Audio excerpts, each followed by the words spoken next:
Nshuti bakundwa, mbibutse ko turi gusoma igitabo ubutumwa ku basore, tugeze ku cyigisho cya 35 kwitegeka. Utihutira kurakara aruta intwari, kandi utegeka ururimi rwe aruta utsinda umudugudu.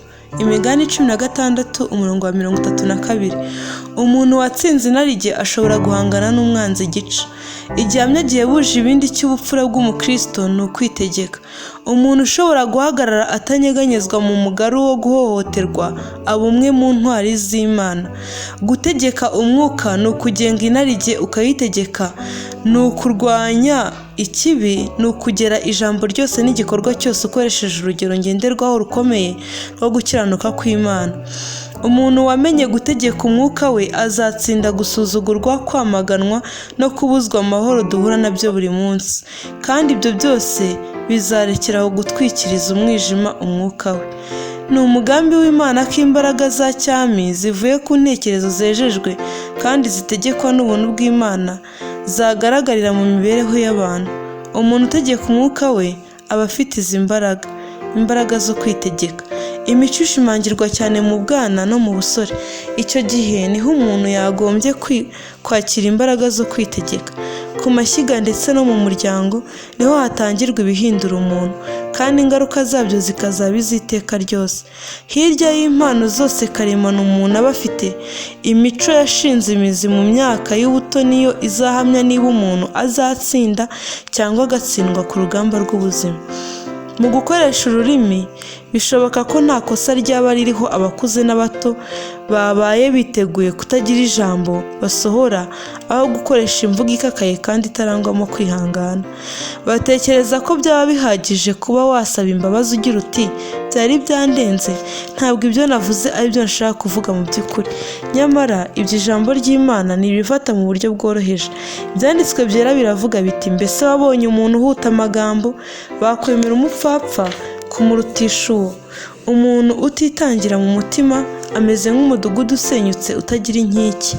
Imigani igice cya 29 umurongo wa 20, ndetse imigani 25 umurongo wa 28. Ibintu bibuza amahoro mu buzima, ibishengura umutima n'ibibabaza byinshi. Ibyinshi muri byo bikomoka mu kutamenya kwitegeka. Kubw'amagambo ahutiyeho mu kanya gato kandi atarangwamo kutagira icyo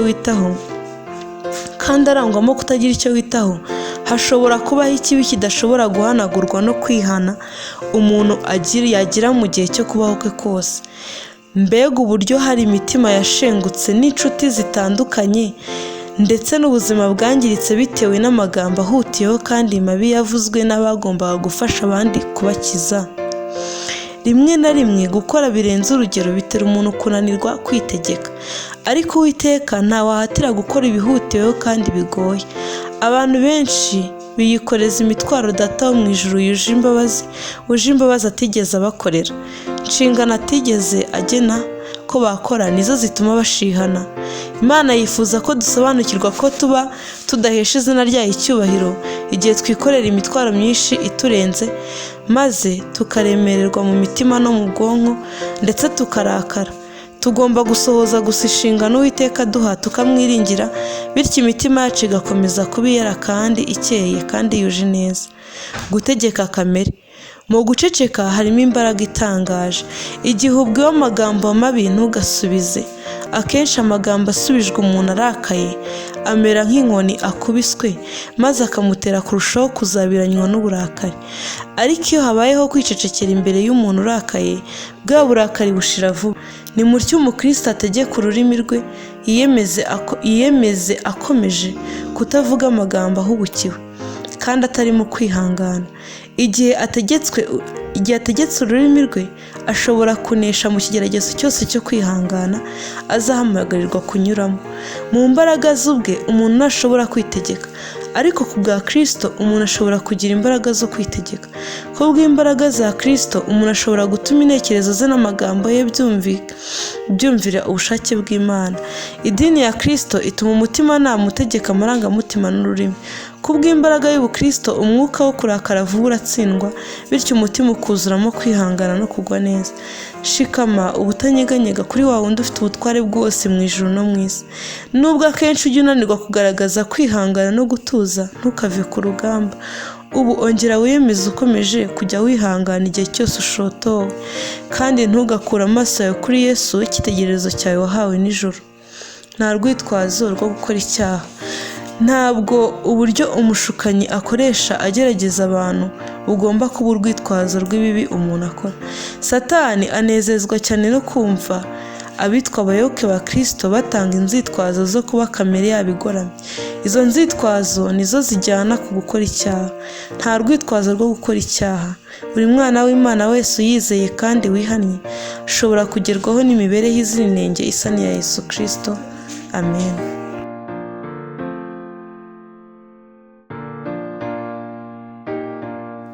Nshuti bakundwa, mbibutse ko turi gusoma igitabo ubutumwa ku basore, tugeze ku cyigisho cya 36, imibereho mizima.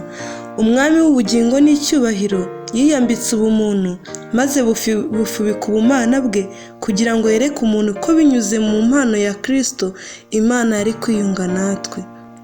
Hatabayeho komatana n'Imana nta muntu n'umwe ushobora kunezerwa. Umuntu wacumuye akwiye kumenya ko Data wo mu ijuru adashobora kunyurwa urukundo rwe rutarabumbatira umunyabyaha wihannye kandi agahinduka kubw'ibyo umwana w'intama w'Imana uzira inenge yakoze.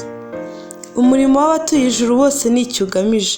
Kubwo gukurikiza itegeko ry'umutware wabo mukuru, bagomba gukora kugira ngo bagarure abatandukanije na Se wo mu ijuru bitewe no gucumura kwabo. Hateguwe umugambi aho muri wo ubuntu butangaje n'urukundo rwa Kristo bizahishurirwa abatuye isi. Urukundo rw'Imana rwahishuriwe mu giciro kitagerwa cyatanzwe n'umwana w'Imana kugira ngo acungure umuntu. Uyu mugambi w'ubuje w'agakiza urahagije mu byo wateganyije byose kugira ngo abatuye isi bose bakizwe. Umuntu w'umunyabyaha kandi waguye ashobora kuzurirwa muri Yesu Kristo kubwo kubabarirwa icyaha no kubwo gukiranuka kwa Kristo ahabwa. Imbaraga z'umusaraba. Yesu Kristo yafashe inyoko muntu kugira ngo kubw'ukuboko kwe kwa kimuntu abashe kubumbatira abantu mu maboko ye. Nanone akoresheje ukuboko kwe k'ubumana yari afashe ku ntebe y'ubwami yihoraho. Yashinze umusaraba we hagati y'ijuru n'isi, aravuga ati, nanjye nimanikwa hejuru y'isi nzireherezaho abantu bose. Yohana 12:32. Umusaraba wagombaga kubihurira abantu bose berekezaho intekerezo. Bwari uburyo bwo kuvugana n'abantu, kubakura mu mworera w'icyaha cyari cyarazanye, ndetse no guhuza umuntu upfa n'Imana itagira iherezo. Imbaraga z'umusaraba zonyine nizo zishobora gutandukanya umuntu n'imbaraga zikomeye kandi zishyize hamwe z'icyaha. Kristo yitangiye kugira ngo akize umunyabyaha. Abababariwe ibyaha byabo ndetse bakunda Yesu bazifatanya nawe, bazikorera umutwaro Yesu abakorera. Ntabwo uyu mutwaro ari uwo kubabuza gukomeza urugendo, nta nubwo ari uwo gutuma imibereho yabo yo kwizera ibi yo kwiyuha kuya nta kunyurwa. Oya rwose, umutwaro wa Kristo ugomba kuba uburyo butuma imibereho ya Gikristo ibi y'ibyishimo n'umunezero.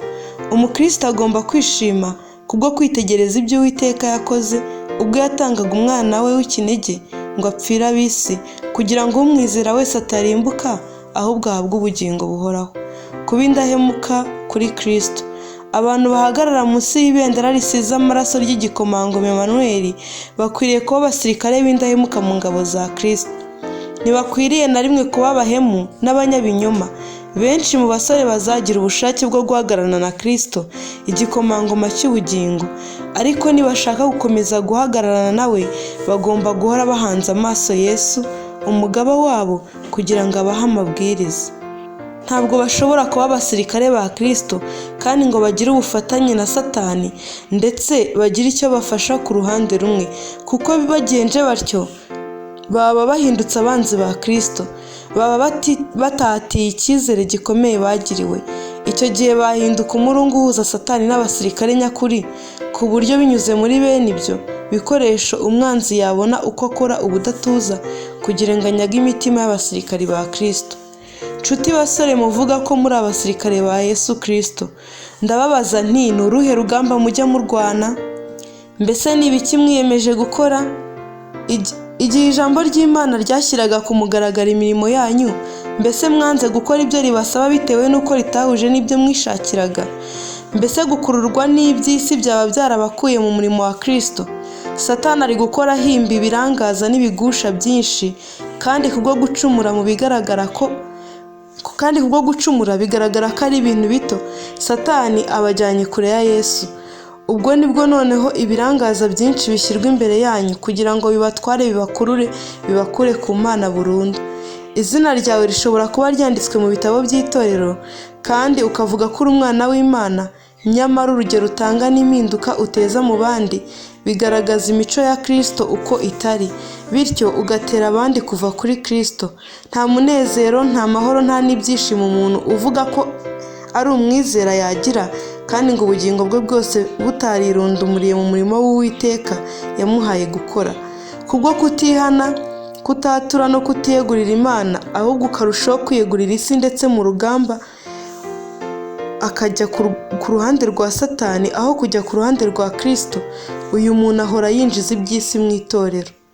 Ubumenyi bushyizwe mu bikorwa burakenewe. Ndararika abasore guca umugozi ukomeye ubaboheranyije n'isi, haba mu bikorwa no mu mwuka. Nuko muve hagati y'aba bandi mwitandukanye, niko Uwiteka avuga, kandi ntimugakore ku kintu cyose gihumanya. Nanjye nzabakira kandi nzababera so, namwe muzambera abahungu n'abakobwa, niko Uwiteka ushobora byose avuga. Urwandiko rwa kabiri Pawulo yandikiye Abakorinto, igice cya 6:17 kugera ku 18. Mbese abasore bacu bazumvirira ijwi ribararika? Mbega uburyo abasore bacu baha agaciro gake kuba ari ngombwa ko batanga urugero nk'urwo Kristo yatanze kuri bagenzi be, haba mu buzima bwabo no mu mico yabo. Benshi mu basore bacu basobanukiwe ukuri mu magambo gusa, ariko hari bake cyane basobanukiwe ukwigaragaza gufatika k'ukuri mu bikorwa byabo byose. Mbese abavugabutumwa b'abasore bakora umurimo uwo ari wo wose ubagaragarira mu murima mugari wose utegereje gusarurwa bari he? Mbese abigira mu ishuri rya Kristo buri munsi bari he? Nimutyo be kwigera bumva ko biteguye kurangiza muri iryo shuri. Nimutyo bategereze mu rugo rw'Uwiteka kugira ngo bahabwe amabwiriza y'uburyo bakora bafatanyije n'abo mu ijuru. Nshuti basore, ndifuza kuvugana namwe nkomeje kubera ko nshaka ko mukizwa. Nimukongere kugira igihe mupfusha ubusa. Ntabwo mushobora gukorera Imana na mamoni.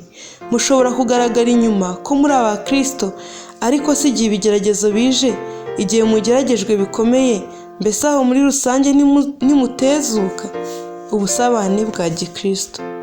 Urugamba mugomba kugiramo uruhare rufatika ruboneka mu mibereho yanyu ya buri munsi.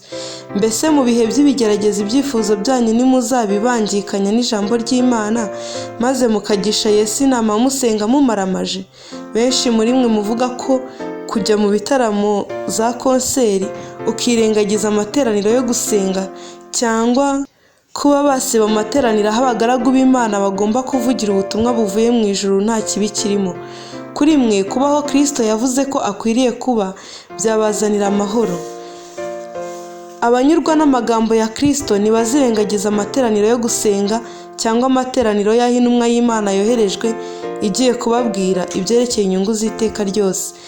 Yaravuze ati, kuko aho 2 cyangwa 3 bateraniye mu izina ryanjye, nanjye mba ndi hagati yabo. Matayo 18:20. Mbese wahitamo kwikurikirira ibikunezeza maze ukazabura umugisha? Gusayisha muri bene ibyo bifite imbaraga ihindura abandi, igira ikivuga atari ku buzima bwawe n'imico yawe gusa, ahubwo no ku buzima n'imico by'abo wifatanya nabo. Iyo abantu bose bavuga ko ari abayoboke ba Kristo, babaga bo koko no mu bikorwa no mu kuri, bagira umutima wari muri Kristo kandi bakora imirimo y'Imana, batsinda ikigeragezo cyo guhine binarige, kandi bakwerekana ko batanishimira ibinezeza by'ubupfapfa bwo mu isi kurusha uko bishimira amahirwe bagira yo guhurira na Kristo mu materaniro na bagenzi babo. Icyo gihe bagira impinduka zikomeye bateza ku bandi, kandi bakabatera gukurikiza urugero rwabo. Ibikorwa bivuga kurusha amagambo, kandi abakunda ibinezeza ntibanyurwa n'imigisha itagerwa yo kuba mu iteraniro ry'abana b'Imana. Ntibishimira amahirwe bafite yo kugira impinduka batera abo babana nabo, ngo babe bajyana nabo biringiye ko imitima yabo iragendererwa n'umwuka w'Imana. Mbese ninde ujyana nabo muri ibyo bitaramo by'ab'isi? Ntabwo Yesu aba abirimo ngo ahire ababiteraniyemo. Ariko Satani azazana ibintu byinshi mu ntekerezo kugira ngo apfukiranye iby'inyungu z'iteka ryose. Aba ari amahirwe ye kugira ngo ateze urujijo mu bitunganye avangamo ibinyoma. Binyuze mu kwitabira ibitaramo by'ab'isi, mu muntu haremwamo gukunda gutwarwa n'ibinezeza, bityo imbaraga z'imico mbonera zikagwabira. Abantu bakunda ibinezeza bashobora gukomeza gukuza ishusho yo kubaha Imana, ariko ntibaba bafitanye ubumwe buzima n'Imana. Ukwizera kwabo kwarapfuye kandi n'ishyaka ryabo ryabavuyeho. Nta mutwaro bumva bafite wo kugira ijambo babwira abantu batari muri Kristo no kubingingira kwegurira Uwiteka imitima yabo. Ntabwo idini ari amarangamutima. Idini ritunganye kandi ritanduye ntabwo ari amarangamutima, ahubwo ni ugukora imirimo y'impuhwe n'urukundo. Iri dini ni ingenzi kugira ngo umuntu agire ubuzima bwiza n'umunezero. Iyi dini yinjira mu ngoro yanduye y'ubugingo, bityo ikirukana icyaha cyahihishe.